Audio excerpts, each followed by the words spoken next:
Yo, this is Sai, the cable guy. When you speak out in public, people just think you're just fucking cheesy, dude. You know, like what are you doing on Instagram now? You know, Instagram Live. Sai, the cable guy. Hit a like, smash the button. I just want to know, where is our common sense? Okay, where is our common sense? Most people aren't astrophysicists. They don't know that scientists declare that there's hundreds of billions of galaxies. And within these hundreds of billions of galaxies, there's hundreds of billions of stars in one galaxy. So there's hundreds of billions of galaxies, and there's hundreds of billions of stars and hundreds of billions of galaxies. So there's about hundreds of quadrillion or quintillion of stars. Now, in the Guinness Book of World Records, there's a man on there that counted up to 1 million. So, unless you can count higher than him, man can only count up to 1 million. Or he can. One man. Maybe get somebody to do 3 million. How redundant would that be? 3 million. 1, 2, 3, 4, 5, 6, 7, 8, 9, 10, 11, I mean, come on. Okay, so we got hundreds of quadrillions of stars. And one star, our sun, has 9 to 11 planets. There's a book called 12th Planet, where our solar system at one time, according to ancient civilizations, like how the hell they knew it was once 12 planets. That's the crazy part.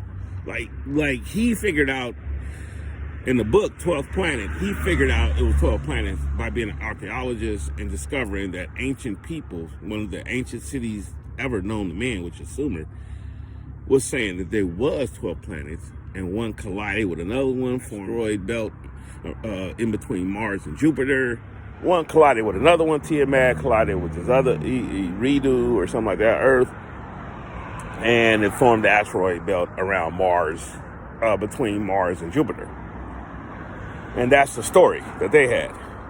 And it's they say it's similar to the story of Genesis about God creating the heavens and the earth. It was really like a remake of that story. It's just, the Council of Nicaea in 325 AD kind of like doctored it up a little. And like the God, he did this.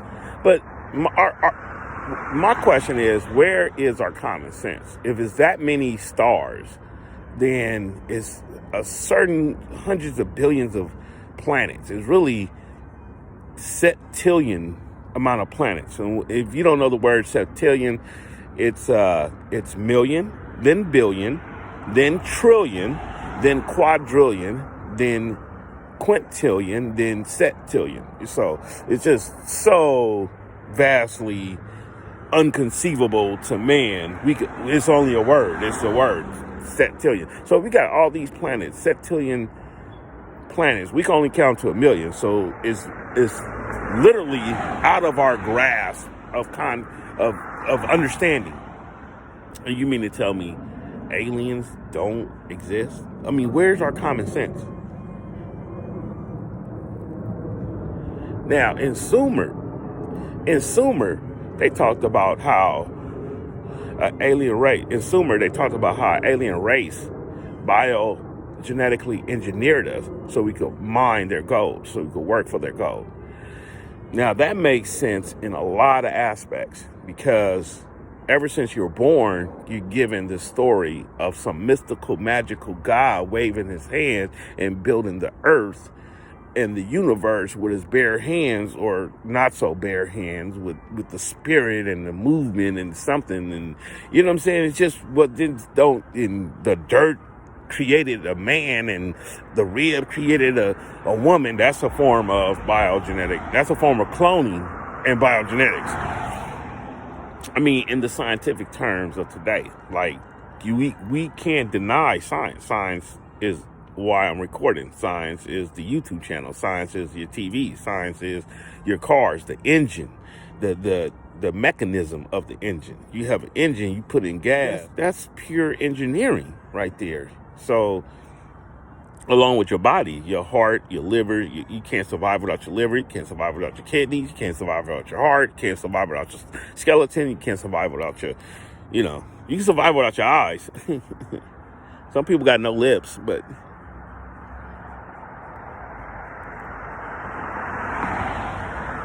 so my question is, again, where is our common sense? Are we going to believe in science that we believe in anyway? It's not even a belief, it's facts. And science is just known fact. They say, well, science is a theory. Gravity's not a theory. Gravity is what we explain, the force that binds us to the ground. And the force that binds us to the ground is the weight of the planet compared to the weight of us. When you're a roach and you don't weigh much, you can walk on the walls. And that's the form of gravity. Now, if the roach gets all my weight, it's not walking on the walls no more, because the weight of gravity forms again. So science is our explanation, and with that science, we can create phones. So where is our common sense? Did some mystical, magical dude come through and wave his hand, or did some aliens come down and biogenetically engineer Homo erectus to become Homo sapien?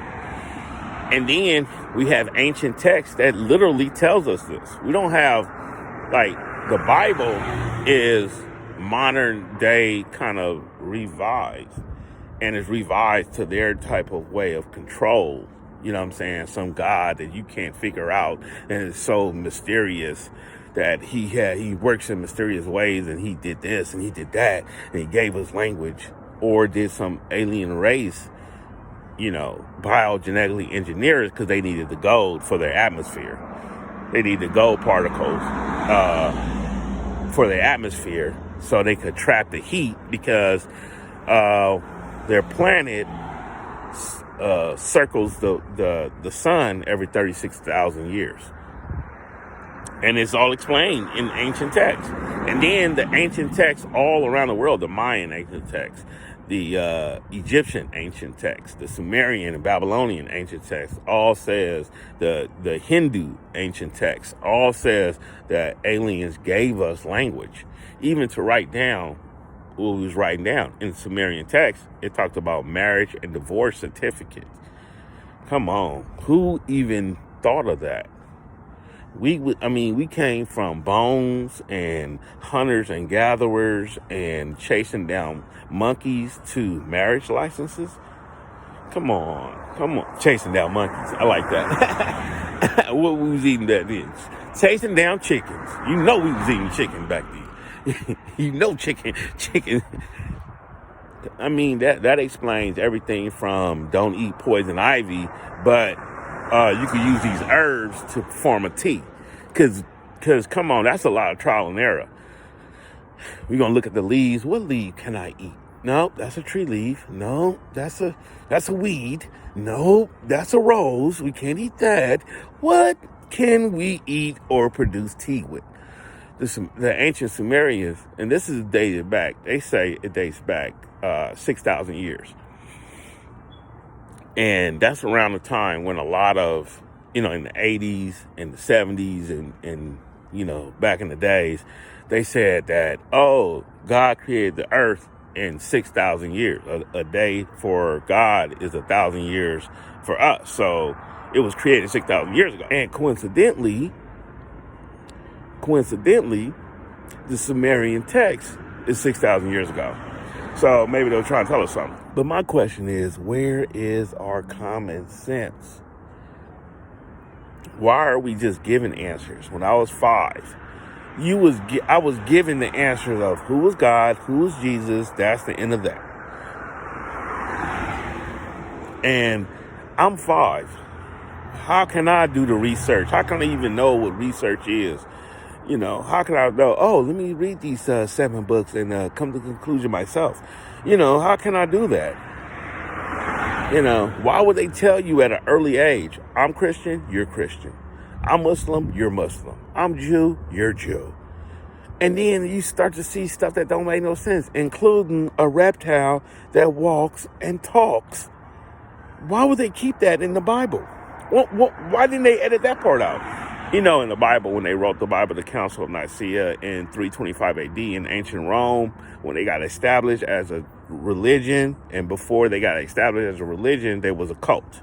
All religion starts as cults until a government picks it up and then establishes it as a full-fledged religion.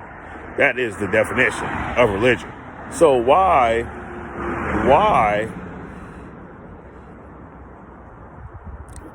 would they give us this information so young and tell us not to even research it, or it's blasphemy?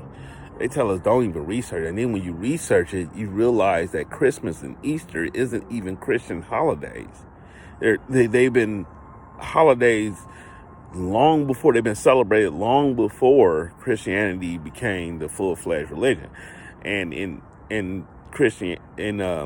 with the Council of Nicaea in 325 AD, they took a lot of books out, the Bible, but they kept the snake. That don't make sense. That was a vital part of the religion, of how we fell from grace, from the Lord. And I thought about it. Maybe back then, their word for extraterrestrial was God's. And God just means supreme being.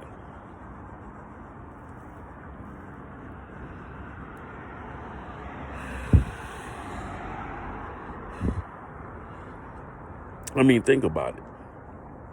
A king could be touched.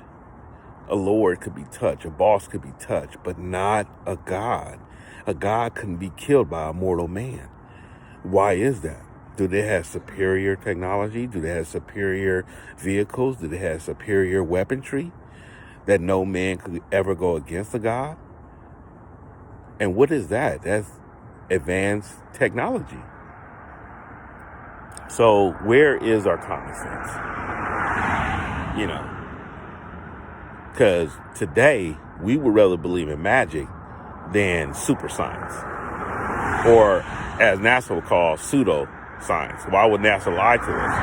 Well, it's simple. NASA would lie to us because it's a part of national security. The NSA, the FBI, the CIA has to intervene. They have to intervene and say, no, there's certain information you can't tell the general public because we have enemies, both foreign and domestic. We're in an arms race. We're trying to, influence the world. So we can't do that with our enemies knowing all of our secrets.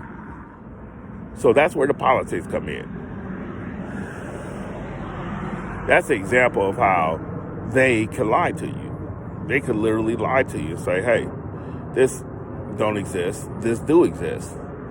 And why are we just accepting all the answers that they give us? We're accepting all the answers that they give us, and we're researching none. I researched the Bible, and it got me back to the Anunnaki, the reptilians, the sky gods, the flying chariots, it got me back to that. So maybe they don't want you to research. And then when you come out with these facts, they call you crazy. They want you to believe that America's great, America's good, and America is going to take over the world with kindness and flowers. And you could start to see the bullshit here. you could start to see what the propaganda there. My question is for y'all: where is the common sense? I just showed you the math of how many planets there are. The proof that life exists on other planets is us. We exist on another planet. What's the saying? If it happens here, it can happen anywhere. Why can't it happen anywhere else? Why can it? That's magical right there. So do we believe in magic and we only believe in science when it benefits us? Come on, y'all. Come on. That's why a lot of people don't believe in the Bible right now.